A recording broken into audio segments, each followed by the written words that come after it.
Hi friends, welcome to this latest episode of the Nationalist View. I am your host Arun Anand, and today we have with us a very special guest, Mr. N.C. Bipindra.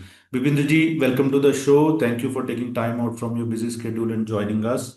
Mr. Bipindra has been a veteran journalist, he's a columnist. He is also founder of Law and Society Alliance, a prestigious think tank which works on geopolitical issues. He contributes regularly to national and international journals. And Bipindra ji has served with leading publications and news agencies like Bloomberg. For several years, he was a defense correspondent of Bloomberg. So his understanding and perspective about national and international issues comes very handy when we try to break down significant developments at the global stage. And today we are going to talk about Zohran Mamdani's election. Uh, as the New York mayor, which is creating headlines. And there seems to be a concerted effort in this part of the world to project him as the South Asian face. Though Mamdani has been a divisive figure, and his statements against India, against the Modi government, on the issues of Kashmir, Palestine, so they've been very controversial. And but on one hand, there is an effort to project him as a face of liberalism, progressivism, or what you may call the Democrats in the United States, and also as a South Asian face. His parents, one of his parents, so he was one of his parents was Indian. So we are going to talk about this, and there have been a lot of debate and discussion on social media also. But we'll keep this cacophony aside, and we'll try to make a sense out of Zohran Mamdani's election as the New York mayor. So, Bipindra ji, so my first question is that Mamdani has now become a poster boy for the Western left's idea of the new Indian. Is this a genuine representation of India abroad, or is it a deliberate attempt to project an anti India, Islamist tinged narrative through diaspora politics? Thank you, Arun Anand. It's a pleasure to be on your show, and my namaskar to all your audience who watch this program regularly. Uh, it's a very important thing to understand what it means for Zohran Mamdani's election as the New York mayor. It's being celebrated almost entirely by the leftist, illiberal cabal the world over, as though it's some kind of a miracle that has happened there. Of course, the 2024 election has been a setback for the Democrats and also the leftists globally after Trump won the election to the US presidentship. So since then, they've had a major setback in elections in the US. The Democrat Party, which actually is the leftist party in the US. So, but this round of elections, what you see is that a lot of elections have been won by the Democrats in the present round, including Virginia governorship and the lieutenant governorship in Virginia and other states within the United States, or the the districts as they are called. So it's being celebrated the world over. First thing is, let us address two, three things that you asked me currently, which is about this Indian identity and also about this leftist narrative building that's happening after his post this victory. So first and foremost, is he Indian? Yes, his parents have an Indian origin. Both his parents have Indian origins, but essentially he's an East Okay, African. I stand corrected here because I had mentioned that one of the parents has Indian origin. So Bipindra Yeah. ji has corrected me. Thank you, Bipindra ji. Please go ahead. Yeah. So essentially, his father is, he's a professor in a university of anthropology in a university in the US, but he's a Mumbai-born Indian. But he's actually migrated to the East African nation of Uganda, in his early years, and then he was there, and then he got a scholarship to study in the US. He went and settled in the US, and his mother is Meera Nair, who is a very celebrated film director, movie director. She has made a lot of English movies with a lot of people think it is of Indian culture and Indian thing, but actually, all her movies, most of her movies are about East African Indians. Indians who went and settled in East Africa several centuries ago and are basically East Africans. So they are Indian origin, but East African. Let's be very clear about it. And Zohran Mamdani claims that he's an Indian. He's an Indian origin, East African who went and settled in the US.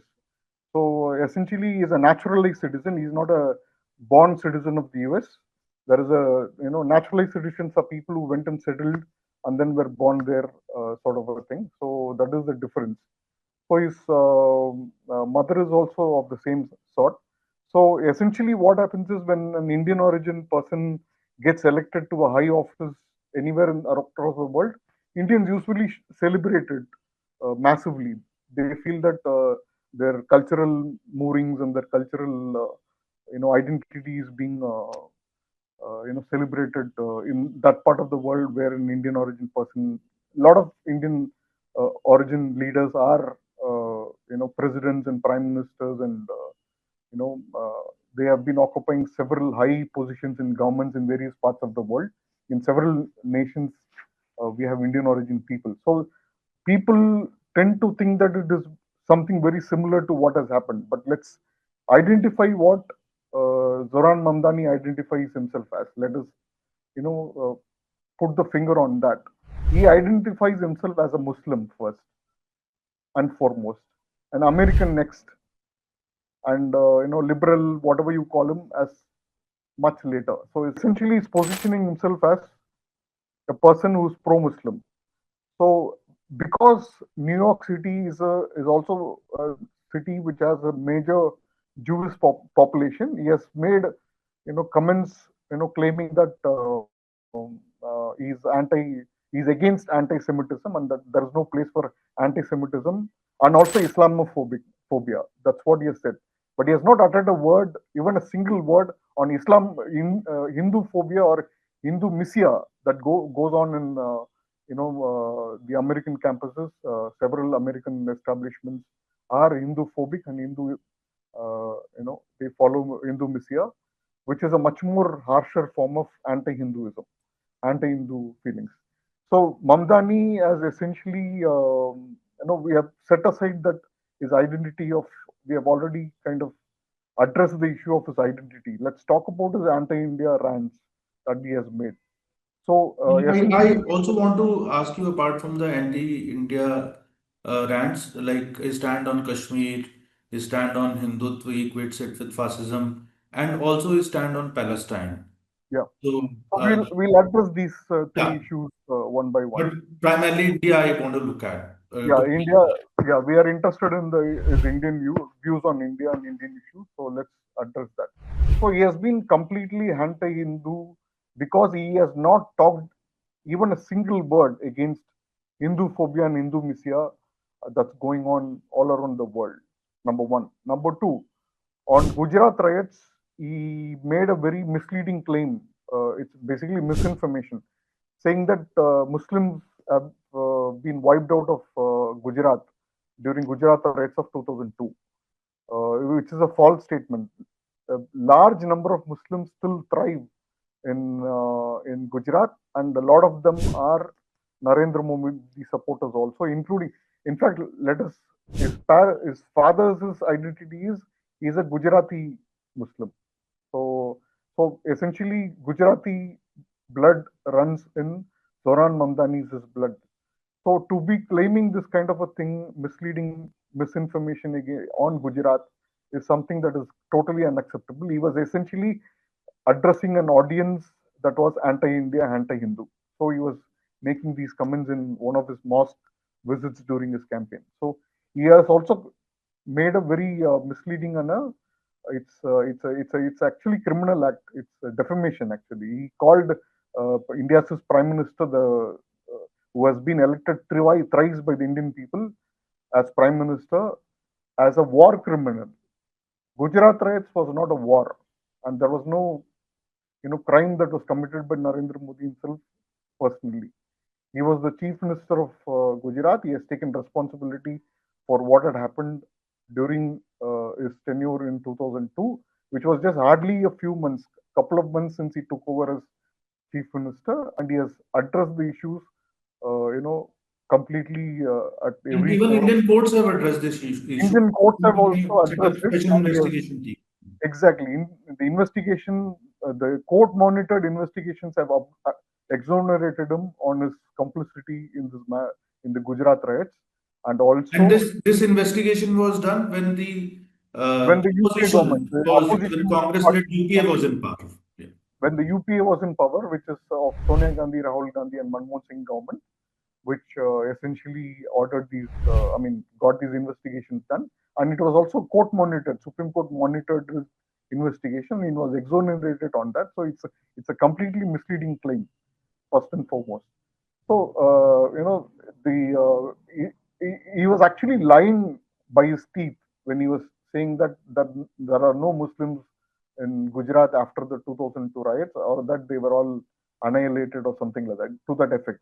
Not exactly in these words, but he said something to that effect. So it actually borders on insanity what he claimed. It's essentially he was actually pandering to the Muslim audience or Muslim voters in New York City. So that is one. Number three on Palestine. Palestine. Sorry, number two on Kashmir issue. On Kashmir issue, it has no understanding of what Kashmir issue is all about. Okay, so he has grown in New York, and we have a very poor view of Americans' idea of what India is and what Kashmir is, because they have no clue. They don't even know the names of their own states and its capitals. So what can you expect from a American? He's an American. Let's admit it. He's an American. He has the IQ of an average American. Let's put it at that. So he has no understanding of that. So he made these ridiculous claims on Kashmir, and he was siding with a Pakistani stand. So here, let me tell you. I mean, not just the BJP, which is Narendra Modi's party, and his supporters who are debunking the claims of Zohran Mamdani on Kashmir and other issues. Even the Congress party is his tallest leader and an advocate and a senior advocate in the Supreme Court of India, Mr. Abhishek Manu Singhvi, has actually condemned Mamdani. In fact, let me quote Singhvi on what about Mamdani and his claims on India. So this is what Abhishek Manu Singhvi tweeted. He said, when Zohran Mamdani opens his mouth, Pakistan's PR team, that is public relations team, takes the day off. India doesn't need enemies when allies, he's mentioning Mamdani, an Indian origin person, when allies like Mamdani shouting fiction from New York. This is what Abhishek Manu Singhvi said about Mamdani. So I would say from Abhishek Manu Singhvi's tweet that there is a bipartisan condemnation of what Mamdani has been talking about on Kashmir in India. And which is exceptional these days in Indian politics. This is quite an exceptional. I mean, even Tharoor would, I think Shashi Tharoor, another Congress leader and a member of parliament from Thiruvananthapuram and Kerala, would agree to this view of Singhvi. That's what I think. So, So Mamdani has really done something extremely, extremely, bad and stupid to, ensure that, in Indian politics also, you have a bipartisan condemnation of his stand on Kashmir. absolutely. I think there are good Indian, patriotic leaders even in the Congress party, and across all political parties in India, there are staunch, patriots. So I would regard people like Shashi Tharoor and Mr. Abhishek Manu Singhvi in that patriot bracket. So they condemned it completely. Okay, on Palestine, this is the third issue that you raised. On Palestine, he has tweeted Mamdani had never ever condemned the Hamas's attack on Israel of October 7, 2 years ago. So that is the kind of Islamic jihadist, I would call him a jihadist, that he is. However, he has been, identifying himself as a humanist and saying that the deaths or the killings that are happening on either side of Gaza Strip and Israel is it should be condemned and it should be regretted and all that. So except for this kind of uh, uh, al taqiyya statements that he made. Al taqiyya is a Islamic philosophy where for the sake of Islam you can even lie about your belief of Islam. So that's al taqiyya. So this is what he did in some of his tweets and his comments about It's generally when you are in minority somewhere, and before it becomes a part of Ummah. So yeah, generally you take a deceptive stand, to yeah. survive, to ensure It that you essentially remain free. the policy of deception for the sake of Islam is what is al taqiyya. So he did that very beautifully in the case of the Palestine issue, particularly this present last 2 years conflict, and he never ever once condemned Hamas's terrorism of October 7, 2023, when hundreds of Israelis and other nationals were killed by Hamas in a terror attack that happened on across the border from Gaza Strip. So when Israel is defending itself, Mamdani is a person who would actually blame the victim as the perpetrator of the crime or violence. So this is what his attitude is towards issues of human rights of Israelis, and he claims that anti-Semitism does not have a place in New York City. So this is the kind of comments that he has made.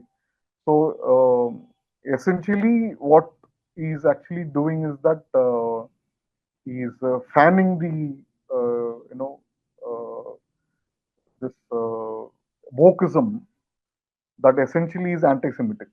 So this is what he has been doing in New York City, and his victory should be credited to all the young wokes who are there in the in various parts of New York City, and of course there is a good number of migrant population there. He was pandering to even migrant populations, tweaking his campaigns in Arabic, in Bengali, in languages like Spanish and such stuff. So these are some of his tactics that he adopted.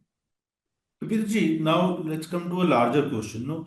So why are these sections of Indian left and the so-called progressives, I would Yeah, say, and the so-called liberals, which are actually basically illiberals, we have spoken on this podcast, we have discussed it, that it's an oxymoron when we say, left liberal.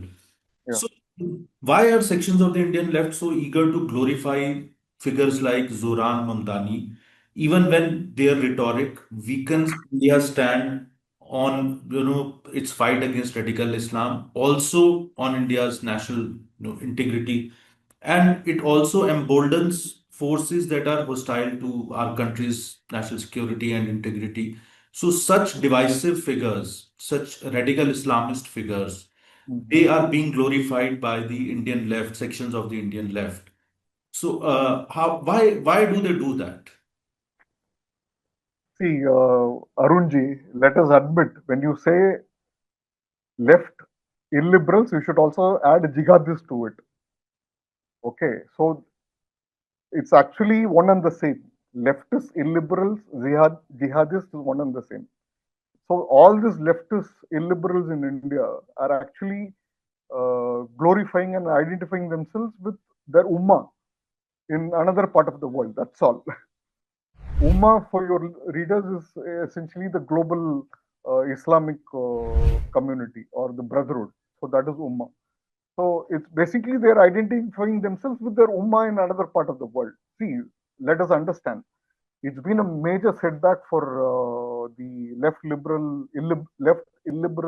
jihadis all over the world for quite a while now, and at least in the Western nations and South global South, there have been major setbacks. Except for one or two nations like Brazil and maybe UK, the left illiberals have not won elections anywhere. So there is a tide against them in the recent years. So even this mayoral victory in New York is something for them to celebrate. Let us give them some opportunity to cheer. Let them cheer it. Okay, but by cheering it, they are getting exposed to their anti-India, anti-Hindu stance and their premise on which they are actually celebrating these kind of people. So I saw one of the tweets by this guy named Harsh Mandar, who was essentially in the UPA era, was part of the National Advisory Council. He was a member, and he was praising Mamdani, and also saying that the Indian National Congress in India of Rahul Gandhi should learn some lesson from Mamdani's campaign. Please do learn, do something about it, so that you lose again and again in the elections in India, because you are primarily fanning this anti-India rhetoric by people like Mamdani. So that is going to work against you. Please do learn some lesson from there and do something about it. So I would strongly recommend that to these people. So and also during Mamdani's campaign, he was totally anti-big capital. However, Indians are essentially a capitalist society. Indian society is a capitalist society. Essentially, they support entrepreneurship, they support enterprise. This is the Indian mentality, and that is the cultural moorings of India. So that is not going to change much. Uh, the first Prime Minister of India, Mr. Jawaharlal Nehru, tried it to change India into a socialist nation, and that never really clicked and never really worked for these left illiberal jihadists. So that is going to continue forever, I think. Bipinji, if you look at the identity politics, it is spiraling in West. We have seen, let's take an example of much talked about example of London, where Sadiq Khan, man of Pakistani origin, so he became a mayor. Pushed the Islamist agenda. We have seen the scandalous issue of grooming gangs where young girls of 12 years, 10 years, 13 years. So they were trapped and they were raped by these Islamists and primarily from Pakistan. And there seems to be a complete fragmentation of society in UK now because people like Sadiq Khan, they continue to push the Islamist agenda. And London has kind of become an Islamist hub now, the kind of pictures we see. And we have recently seen huge marches in United Kingdom to oppose the kind of Islamist agenda which is being pushed. So do you see a similar kind of thing happening in New York and in United States also? Because New York is the business hub of the world. And like London was also, kind of business hub, one of the hubs of the world. So one of the most prominent cities, and it has gone, down the drain. So with Mamdani also exactly kind of a similar figure like Sadiq Khan, probably a notch or two above that. Do you see the same kind of fragmentation, fracturing, identity politics, Islamist agenda getting pushed, and also even emergence of things like grooming gangs in New York? Yeah, okay. So, Sadiq Khan is currently the mayor of London City, and he has congratulated Mamdani for his election victory in New York. So, essentially, uh, first let us understand London, and then we'll talk about New York. So, London is essentially today, most of the boroughs in London are Muslim majority places. So it is not surprising at all that the Labour Party put up Sadiq Khan as a candidate for mayor. This was in 2016. This is his third term. He has won 3 consecutive elections as a mayor. And in the recent times, it's been said that a non-Muslim can never win the London mayorship. So that is the kind of situation that has happened, you know, in London today. And you rightly pointed out about this grooming gangs, where young girls of both white and Indian origin and other origins, Sikh community girls, and all of them have been groomed by a gang, essentially of Pakistani origin. They are all Pakistanis who have been arrested in the recent times. It came out after complaints came from girls. against some kind of a sexual harassment or sexual, exploitation that happened, with them.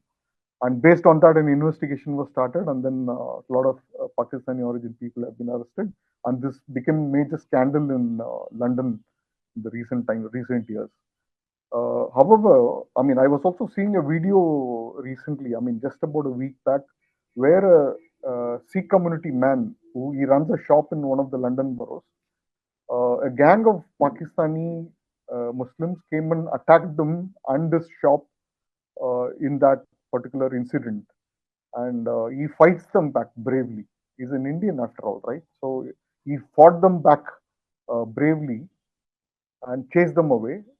However, when he called the police, London police, to come and intervene in the matter, they came and actually filed a complaint case against him for defending himself rather, because he attacked one of the Pakistani gangsters who was trying to break his shop and barge in, and they filed a case against him.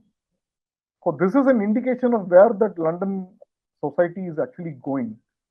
Okay, Islamic gangs will be protected, whereas law-abiding Indian citizens will face criminal charges for defending themselves.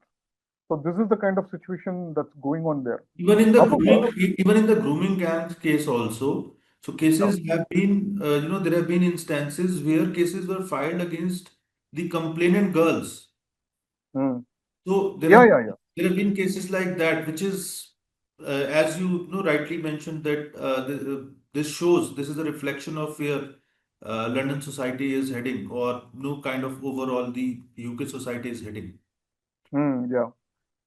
So, I mean, London is actually a lot of people are saying we have to wait and watch that London has been lost by the original Londoners. That's the thing that is being talked about. And however, I should credit Sadiq Khan that he does participate in Diwali celebrations and stuff like that. I have not seen much of Muslim rhetoric or Islamic rhetoric or anti-Hindu, anti-India statements much from him. At least from Sadiq Khan, I have not heard it.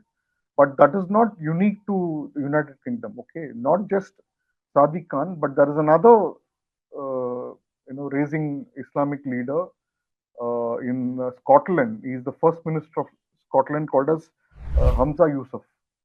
So he won his elections, I think, twice there already. I may be wrong. Maybe one time he won. But the point is, he is also gaining a lot of traction because, I mean, Scotland is also where I think there is a lot of growing Pakistani population and stuff like that. So, so this is what is happening in UK. So, with regard to New York, so of course, New York has a lot of this woke community. It's always been a Democrat city. Essentially, it elects only Democrats and also sometimes independents who get supported uh, the Democrats. So essentially, Michael Bloomberg, who is the Bloomberg News' owner, he won the mayorship of New York at least a decade or plus back. No, at least 2 decades back. So I think he won twice, if I remember correctly, and he was an independent candidate. He put his own money to fight the elections, and he won because it is essentially a Democrat. And later he supported Hillary Clinton during her election, against Trump. So that is his background. So uh, being a Democrat city, and it is always elected, at least most of the time, it's elected Democrats as congresspersons and as voted for a Democrat candidate in U.S. presidential election. So it is not surprising that this fellow Zohran Mamdani got elected as a Democrat, and he's essentially uh, democratic socialist. He comes from that ideological background, but he contested as a Democrat Party candidate. So it is not surprising that he won. But what is surprising about it is that his campaign was what was surprising. Okay, he was trying to galvanize the immigrant community, particularly community of Islamic origins, communities of Islamic background, you know, and also people, the migrants who were anti-Trump. So essentially, this is what he was trying to do. All credit to him that he did a good campaign and he won the election. All credit to him for that. But essentially, his campaign was, um, I would put it as anti-Hindu, in the first place, anti-capitalism, and he also raised issues like governance issues and governance delivery matters, I and just also want to add, when I was listening to his speeches and his manifesto, so he reminded me, he was also kind of the Arvind Kejriwal of New York. He's offering everything free. exactly he's offering everything free. That's what I was about to say. Affordability was one of the issues that he, you are absolutely right. He's the Arvind Kejriwal of New York. But a lot of questions after his election, a lot of questions are being raised about how he's going to fulfill his promises. Just like what Kejriwal could not do, he could not fulfill most of his promises for Delhi, including I mean, these days it's a pollution season for Delhi. All that talk of you know ridding to rid Delhi of all its pollution.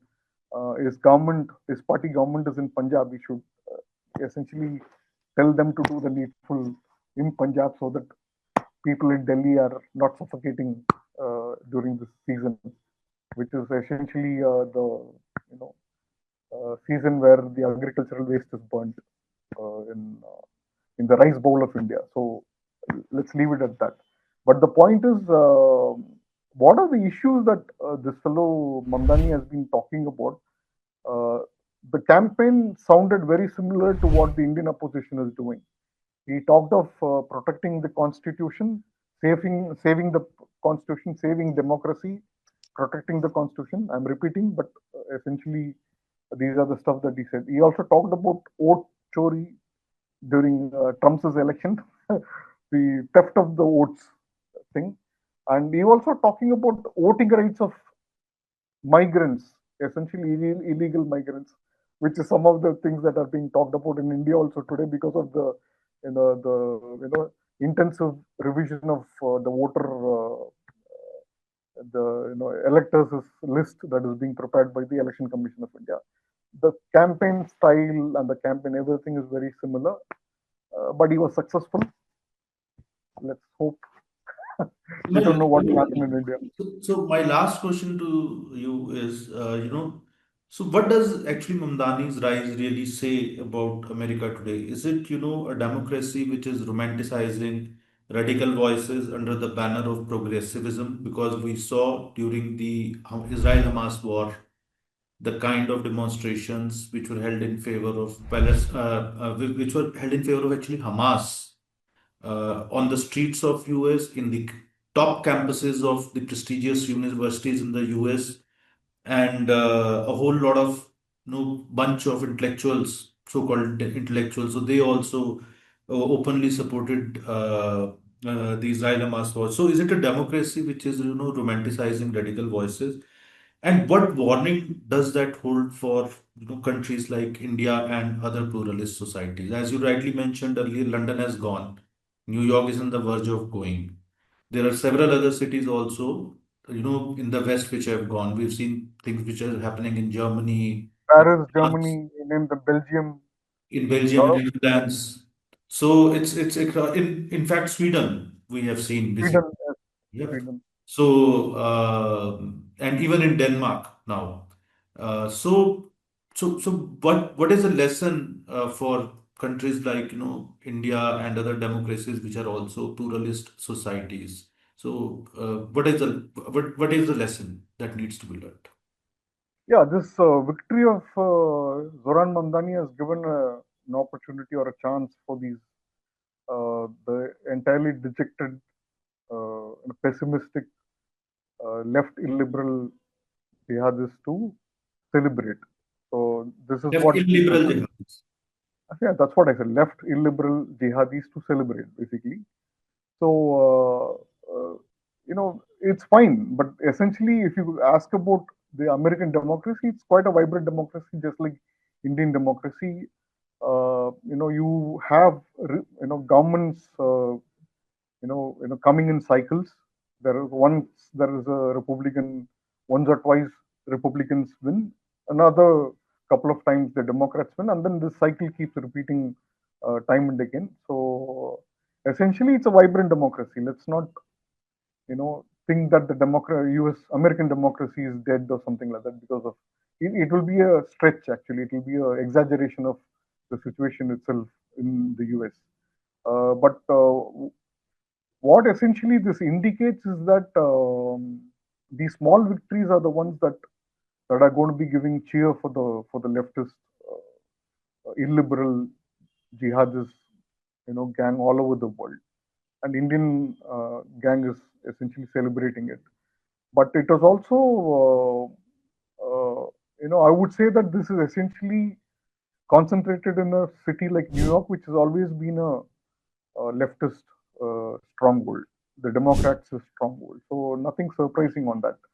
But what is essentially surprising is the kind of the mental indoctrination of youngsters that is happening in a place like New York, in all these campuses and colleges in the US. So the future American society is going to be hopefully there will be a change of mind, but hopefully midway, essentially, as some very wise men said, in your teenagers and early 20s, if you're not a communist, you're not a youngster. But post that, if you don't change, then you are not a human being. Something of the sort. I No, mean, I don't. I'll see, if you are not a communist before 21, you don't have a heart. If you are a communist after 21, you don't have a brain. Yeah, correct. So I was rephrasing it, paraphrasing No, it in my but own language. you have also, that's actually the next stage, basically. That's the manifestation of I'm what I talking have about the said. manifestation Yeah. essentially. See, yeah, I mean, if you, so so this is. I hope this happens, that there is a change of heart after 21 for all these youngsters. But the point is, you know, if they continue to be these woke, follow the woke ideology, and if they continue to be this left illiberal, then there is a danger to this democracy itself that we are talking about. We are kind of celebrating the American democracy. So, and it is true for any other country, any other city, and it is true for India also. We know the kind of indoctrination that happened during the earlier governments in India through the education system, where all sorts of rubbish,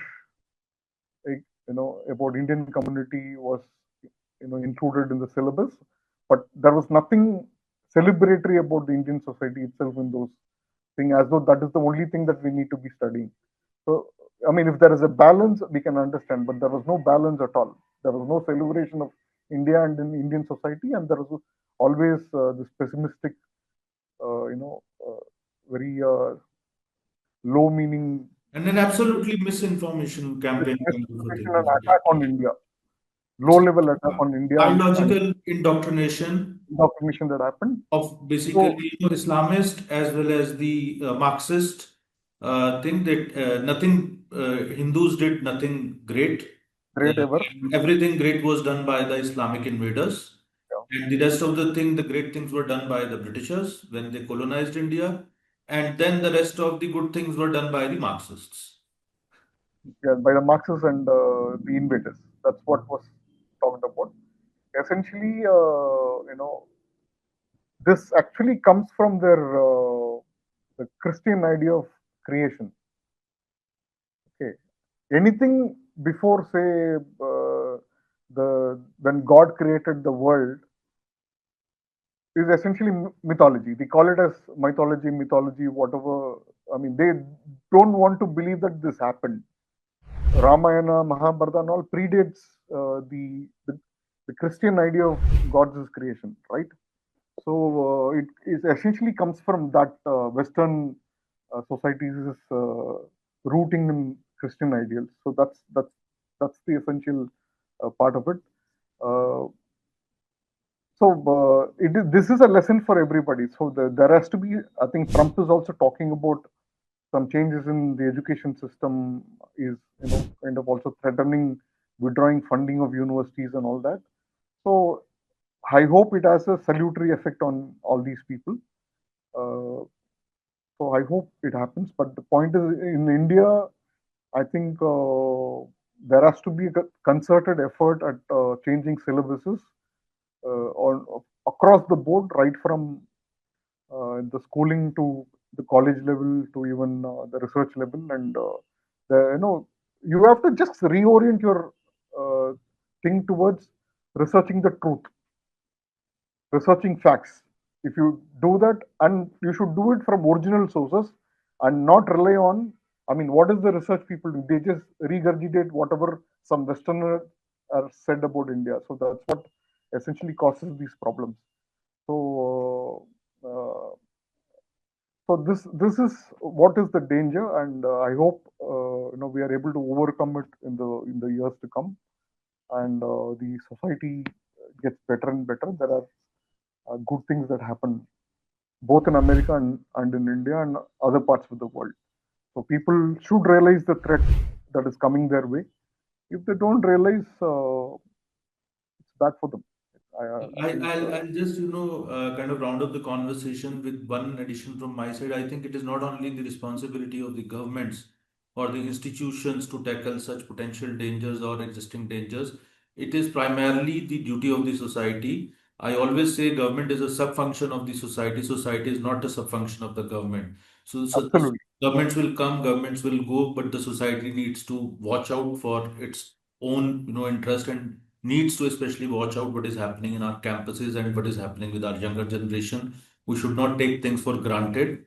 And Bibinji, thank you so much for demystifying and this whole thing and unpacking it. But I think it's a developing story, so we'll continue to track it, and we'll continue to bring more kind of discussion on not only this issue but related issues also. And Before you conclude, I think I have one yeah, thing to please. add. Yes, I mean, according to the New York's governance model, there is going to be election for the governor of New York in, I think, in 2026, in about 6 to 8 to 10 months time. If the governor is going to be a Republican, I have the name, but I'm not able to recall the name of that lady Republican. She has announced her. She's actually an ally of Trump, and she has announced her candidature. And if she gets elected, her name is Elise Stefanik. So that is her name. If she gets elected, Mamdani can be removed. That is, as a mayor of New York. That is the kind of power that the governor holds Yeah. in New York. So that is That's one very important interesting. one important tidbit that I thought I'll add. It's a very important twist in the tale because so far this thing hasn't come out much in the public discourse on this issue. So we'll continue to track it and we'll continue to analyze it. And thank you so much, Bipinji, again. Always a great, fantastic discussion with you. And to our viewers, if you have liked the discussion, so please do share the video and please also subscribe to the channel so that you can regularly watch more such discussions on similar issues. So thank you so much, Bipinji, once again, and we hope to host you soon again. Thank you. Thank you, Arun Anand. Thank you very much.